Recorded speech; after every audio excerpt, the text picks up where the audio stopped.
ಎಲ್ಲರಿಗೂ ನಮಸ್ಕಾರಗಳು. ನನ್ನ ಹೆಸರು ಡಾಕ್ಟರ್ ಉಮಾ ಕೆ ಅಕ್ಕಿ, ಸಹಾಯಕ ಪ್ರಾಧ್ಯಾಪಕರು, ತೋಟಗಾರಿಕೆ ವಿಜ್ಞಾನಗಳ ವಿಶ್ವವಿದ್ಯಾಲಯ, ಬಾಗಲಕೋಟೆ. ಗಣಕರಂಗ ಲೇಖನ ಸ್ಪರ್ಧೆ 3. ಬುದ್ಧ ಜಗವ ಗೆದ್ದ. ಜಗವೆಲ್ಲ ಮಲಗಿರಲು ಇವನೊಬ್ಬನೆದ್ದ ಎಂದು ಹೇಳಿದ ಅಂಬಿಕಾತನಯ ದತ್ತರ ಕವನ ಎಂದೆಂದಿಗೂ ಚಿರನೂತನ. ಕ್ರಿಸ್ತ ಪೂರ್ವದ ಬುದ್ಧನ ವಿಚಾರಧಾರೆಗಳು ಈ ಜಗತ್ತಿನ ಅಂದು ಇಂದು ಮುಂದುಗಳಿಗೆ ಸಾರ್ವತ್ರಿಕವಾಗಿವೆ. ರಾಜಕುವರನಾಗಿ ಹುಟ್ಟಿ ಸುಖ ಸಂತೋಷ ಐಷಾರಾಮಿಯಾಗಿ ಬೆಳೆದ ಸಿದ್ಧಾರ್ಥ ಸತ್ಯವನ್ನು ಶೋಧಿಸಲು ರಾತ್ರಿ ಅರಮನೆಯನ್ನು ತ್ಯಜಿಸಿ ಕಾಡಿಗೆ ಹೋಗುವ ಅವಶ್ಯಕತೆ ಇತ್ತೇ ಎಂದು ನಾವು ಪ್ರಶ್ನಿಸಿಕೊಂಡರೆ ಹೌದು ಎಂಬ ಉತ್ತರ ಸಿದ್ಧವಾಗಿರುತ್ತದೆ.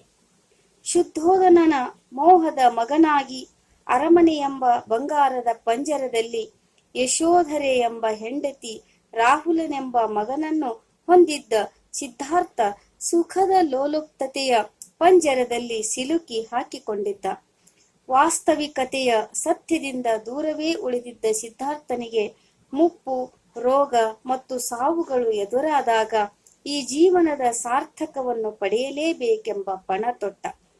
ಇದನ್ನು ಕವಿ ಮಡದಿ, ಮಗು, ಮನೆ, ಮಾರು, ರಾಜ್ಯ, ಗೀಜ್ಜ ಹೊತ್ತಿರುವ ಉರಿಯಲ್ಲಿ ಆಯಿತಾಜ್ಯ ಎನ್ನುವಲ್ಲಿ ಮಧ್ಯರಾತ್ರಿಯಲ್ಲಿ ಅರಮನೆಯನ್ನು ಬಿಟ್ಟು ಹೊರಟ ಸಿದ್ಧಾರ್ಥನಿಗೆ ಹೆಂಡತಿಯ ಆಕರ್ಷಣೆಯ ಮೋಹವಾಗಲಿ, ಮಗನ ವಾತ್ಸಲ್ಯದ ಬಂಧನವಾಗಲಿ, ತನ್ನ ತಂದೆಯ ಪ್ರೀತಿಯನ್ನಾಗಲಿ, ಕೊನೆಗೆ ಅರಮನೆಯ ಸುಖ ಸಂಪತ್ತಾಗಲಿ ಅವನನ್ನು ಹಿಡಿದಿಡಲು ಅಸಮರ್ಥವಾದವು. ಇವುಗಳನ್ನೆಲ್ಲ ದಾಟಿ ತನ್ನ ವೈಯಕ್ತಿಕ ಸ್ವಾರ್ಥ ಬದುಕಿಗಿಂತ ನಿಸ್ವಾರ್ಥ ಬದುಕಿನ ಇನ್ನೊಂದು ಪ್ರಪಂಚದ ಅರಿವು ಸಿದ್ಧಾರ್ಥನಿಗೆ ಬೇಕಿತ್ತು.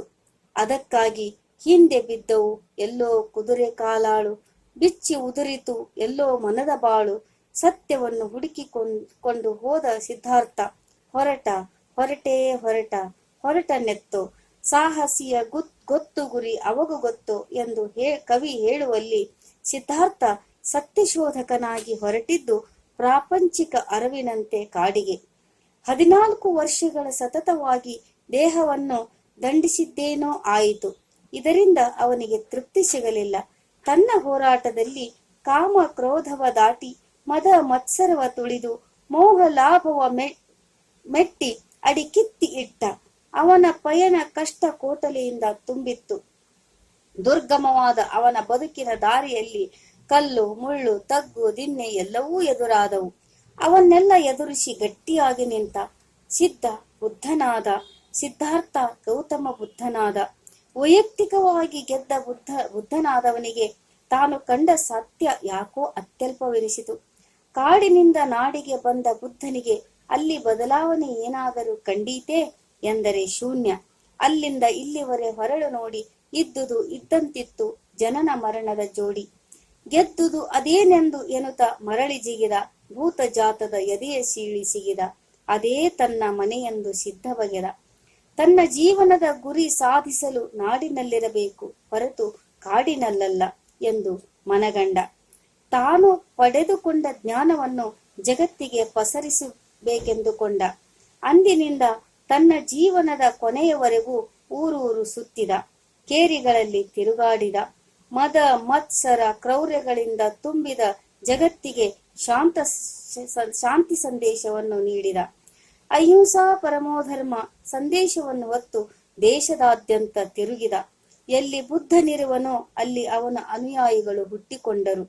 ಜಗತ್ತಿನಲ್ಲಿ ಮೊದಲ ಬಾರಿಗೆ ಬಡಬಗ್ಗರನ್ನು, ಸಮಾಜವು ನಿರ್ಲಕ್ಷಿಸಿದ ದಲಿತರನ್ನು ತನ್ನೆದೆಗೆ ಅಪ್ಪಿಕೊಂಡ ಮೊದಲ ಸಂತನೆಂದರೆ ಬುದ್ಧ.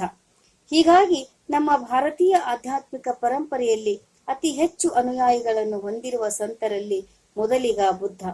ದೇವನನ್ನು ಅರಸುತ್ತಾ ಹೊರಟ ಬುದ್ಧನಿಗೆ ದೇವರು ಕಂಡಿದ್ದು ಬಡಬಗ್ಗರಲ್ಲಿ, ದೀನ ದಲಿತರಲ್ಲಿ, ಕುಷ್ಠರೋಗಿಗಳ ಸೇವೆಯಲ್ಲಿ. ಸರಳವಾಗಿ ಪಾಲಿ ಆಡು ಭಾಷೆಯಲ್ಲಿ ತನ್ನ ಬೋಧನೆಗಳನ್ನು ಹೇಳುತ್ತಾ ಹೊರಟ. ಅಲ್ಲಿ ತನಕ ಧರ್ಮ ಅಧ್ಯಾತ್ಮಗಳು ಸಾಮಾನ್ಯರ ಪಾಲಿಗೆ ಎಟುಕಲಾರದಾಗಿದ್ದವು. ಚಿಕ್ಕ ಮಕ್ಕಳಿಂದ ಹಿಡಿದು ವೃದ್ಧರವರೆಗೂ ಸೂಜಿ ಮನೆಯಂತೆ ಆಕರ್ಷಿಸಲಾರಂಭಿಸಿದವು ಇವನ ಬೋಧನೆಗಳು. ಅತಿ ವೇಗದಲ್ಲಿ ಪ್ರಸರಿತಗೊಂಡ ಬೌದ್ಧ ಧರ್ಮ ಜಗತ್ತಿನಲ್ಲಿ ಮೂಲೆ ಮೂಲೆಗಳಲ್ಲಿ ಬೌದ್ಧ ಸಂಘಗಳು ಹುಟ್ಟಿಕೊಂಡವು. ಜಗವನ್ನು ಗೆಲ್ಲುವ ಅಸ್ತ್ರಗಳೆಂದರೆ ಚಾಕು, ಚೂರಿ, ಬಂದೂಕಗಳಲ್ಲ, ಕೇವಲ ಪ್ರೀತಿ, ಪ್ರೇಮ, ವಿಶ್ವಾಸ.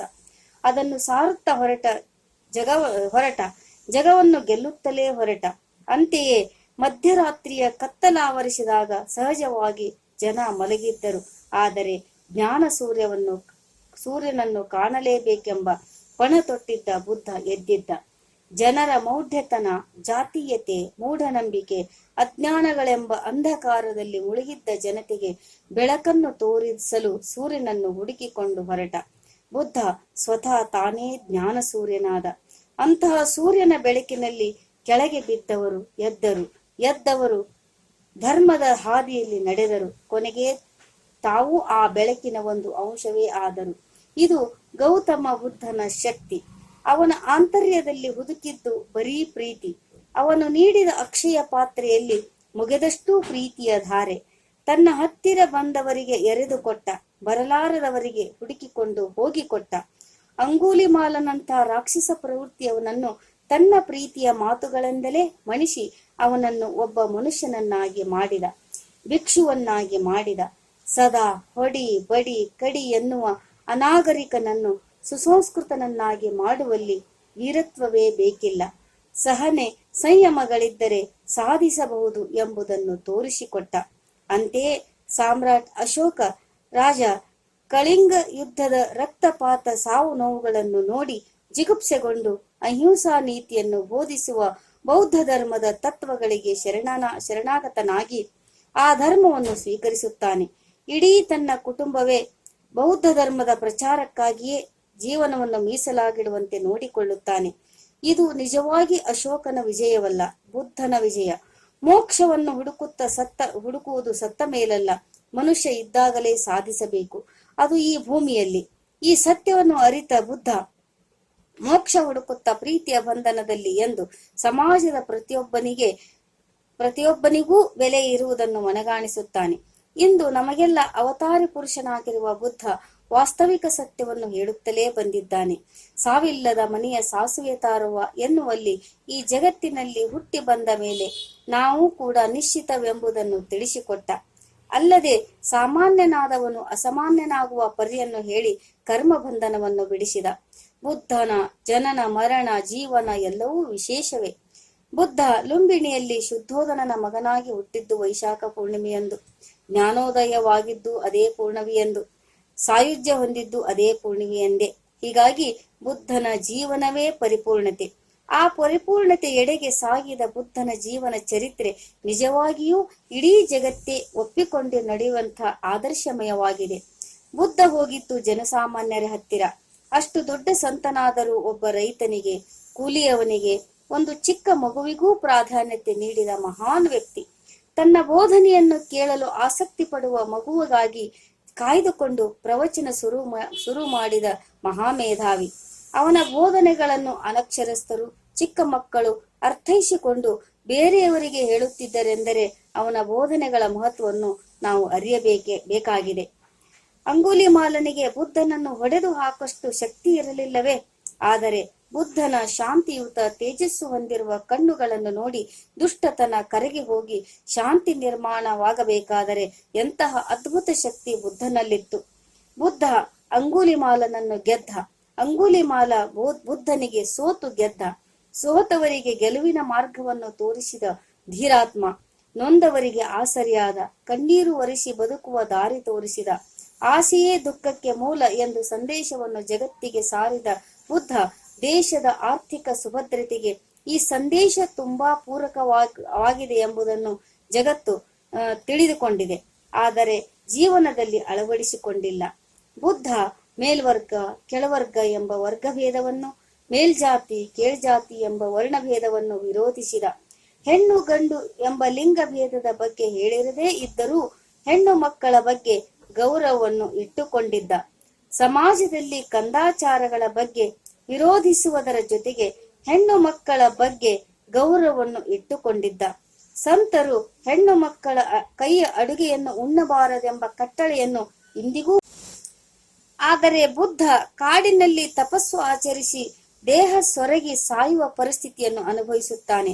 ಅಂತಹ ಸಂದರ್ಭದಲ್ಲಿ ಸಂಜಾತೆ ಎನ್ನುವ ಹೆಣ್ಣು ಮಗಳು ಬುದ್ಧನಿಗೆ ಪಾಯಸವನ್ನು ನೀಡಿದಾಗ ಅದನ್ನು ಪ್ರೀತಿಯಿಂದ ಉಣ್ಣುತ್ತಾನೆ. ಆದರೆ ಅವನ ಅನುಯಾಯಿಗಳು ಇದನ್ನು ವಿರೋಧಿಸುತ್ತಾರಲ್ಲದೆ ಊರಿನ ಜನ ಅವನಿಗೆ ಕಲ್ಲು ಹೊಡೆಯುತ್ತಾರೆ. ಆದರೆ ಇದಕ್ಕೆ ಹೆದರದ ಬುದ್ಧ ಹೊಡೆದ ಕಲ್ಲುಗಳಿಂದ ತನ್ನ ಬದುಕನ್ನು ಕಟ್ಟಿಕೊಳ್ಳುತ್ತಾನೆ. ಜೊತೆಗೆ ಅದರ ಸತ್ಯಾಸತ್ಯತೆಯನ್ನು ಜಗತ್ತಿಗೆ ತಿಳಿಸಿಕೊಡುತ್ತಾನೆ. ಬುದ್ಧ ಬೋಧಿಸಿದ ಪಂಚಶೀಲ ತತ್ವಗಳಿಗೆ ಇಂದಿಗೂ ಜಗತ್ತೇ ತಲೆಬಾಗಿದೆ.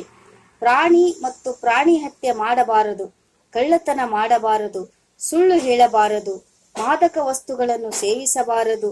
ಹೀಗೆ ಮನುಷ್ಯ ಜೀವನದ ಸಂಸ್ಕಾರಕ್ಕೆ ಬೇಕಾದ ತತ್ವಗಳನ್ನು ಅಳವಡಿಸಿಕೊಂಡರೆ ಜೀವನ ಸಾರಸತ್ವದಿಂದ ಕೂಡಿ ಜೀವನವನ್ನು ಗೆಲ್ಲಬಹುದು. ಬುದ್ಧ ತಾನೂ ಗೆದ್ದ, ಜಗವನ್ನೂ ಗೆದ್ದ, ಜಗತ್ತಿಗೆ ಗೆಲ್ಲುವುದನ್ನು ಕಲಿಸಿಕೊಟ್ಟ. ಆತ್ಮಸ್ಥೈರ್ಯದಿಂದ ಬದುಕನ್ನು ಸಾಗಿಸಲು ಬುದ್ಧನ ತತ್ವಗಳನ್ನು ನಾವು ಜೀವನದಲ್ಲಿ ಅಳವಡಿಸಿಕೊಳ್ಳಬೇಕಿದೆ. ಈ ಕಾರಣದಿಂದಲೇ ತಮ್ಮ ಜೀವನದಲ್ಲಿ ಜಾತಿ ಎಂಬ ಪೆಡಂಭೂತದಿಂದ ಜರ್ಜರಿತರಾಗಿದ್ದ ಡಾಕ್ಟರ್ ಬಾಬಾ ಸಾಹೇಬ್ ಅಂಬೇಡ್ಕರ್ ಅವರು ಬುದ್ಧನ ತತ್ವಗಳಿಗೆ ಮಾರು ಹೋಗಿ ಬೌದ್ಧ ಧರ್ಮವನ್ನು ಸ್ವೀಕರಿಸಿದರು. ಅಂತೆಯೇ ಅವರು ಬುದ್ಧ ಮತ್ತು ಆತನ ಧರ್ಮ ಕೃತಿಯನ್ನು ಬರೆದರು. ಕೋಸಾಂಬಿಯವರು ಭಗವಾನ್ ಬುದ್ಧ ಕೃತಿಯನ್ನು ರಚಿಸಿದರು. ಆದರೆ ನಾವು ಇಂಥ ಕೃತಿಗಳನ್ನು ಜಗತ್ತಿಗೆ ಹೆಚ್ಚು ಪ್ರಚುರಪಡಿಸದೆ ಬರೀ ಚಿಕ್ಕ ಪುಟ್ಟ ವಿಚಾರಗಳನ್ನು ಬಿಂಬಿಸುತ್ತಿದ್ದೇವೆ. ಬುದ್ಧ ದೇವ ಕ್ರಿಸ್ತಪೂರ್ವದಲ್ಲಿಯೇ ದೇವರು ಧರ್ಮ ವಿಚಾರಗಳನ್ನು ವೈಚಾರಿಕವಾಗಿ ಚಿಂತನೆ ಮಾಡಿದವನು. ಜೊತೆಗೆ ಜಗತ್ತಿನಾದ್ಯಂತ ತನ್ನ ಅನುಯಾಯಿಗಳಿಗೆ ಇದನ್ನೇ ಕಲಿಸಿಕೊಟ್ಟು ಅಳವಡಿಸಿಕೊಳ್ಳಲು ಹೇಳಿದವನು.